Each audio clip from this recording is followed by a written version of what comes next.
আগামী দিন আসছে দিন মানুষের শপথ নেবার দিন, আগামী দিন আসছে দিন পরিবর্তন ঘটতে দিন।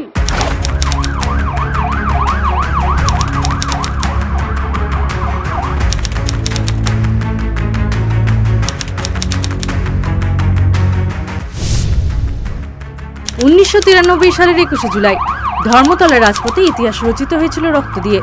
ভোটার আইডির দাবিতে শান্তিপূর্ণ মিছিলে ঝরেছিল 13 জন তরুণের প্রাণ। গুলির আওয়াজে থমকে গিয়েছিল কলকাতা, আর শুরু হয়েছিল এক নতুন রাজনৈতিক অধ্যায়ের। এই ঘটনার পরই মমতা বন্দ্যোপাধ্যায় হয়ে ওঠেন প্রতিবাদের প্রতীক, আর 21 জুলাই হয়ে ওঠে রাজনৈতিক মূলধনের শহীদ দিবস। শুরু হয় শহীদ দিবস পালনের ঐতিহ্য, যা সময়ের সঙ্গে হয়ে ওঠে তৃণমূল কংগ্রেসের রাজনৈতিক মূলধন।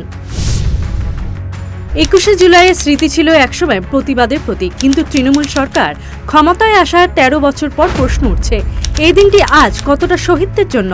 মমতা বন্দ্যোপাধ্যায় নিজে বলেছিলেন, 21 জুলাই আমার জীবনের ট্র্যাজেডি, কিন্তু সেই ট্র্যাজেডির নেপথ্যে থাকা পরিবারগুলোর জীবনে সত্যিই কি বদল এসেছে, নাকি এই দিবসটি হয়ে উঠেছে শুধুই একটি পাওয়ার শো?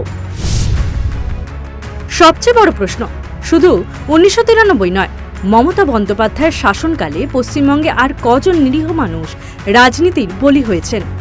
মমতা সরকার ক্ষমতায় আসার পর চোপড়া, ধুলাগড়, পঞ্চায়েত, লোকসভা, বিধানসভা, কালীগঞ্জে 2011 থেকে 2024 সালের মধ্যে ঘটেছে একাধিক রাজনৈতিক হত্যাকাণ্ড।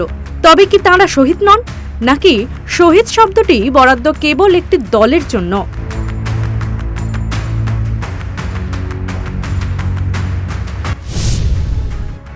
2000 সালের পর জন্ম নেওয়া প্রজন্ম জানেই না 21 জুলাইয়ের প্রকৃত ইতিহাস। তাদের কাছে 21 জুলাই মানে ধর্মতলার জ্যাম, এলইডি স্ক্রিন আর বক্তৃতা।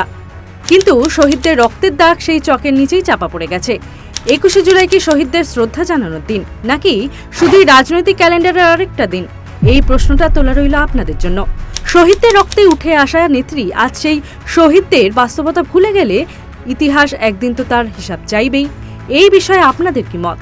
কমেন্ট করে জানান আমাদের। Bureau reports, Bengal facts.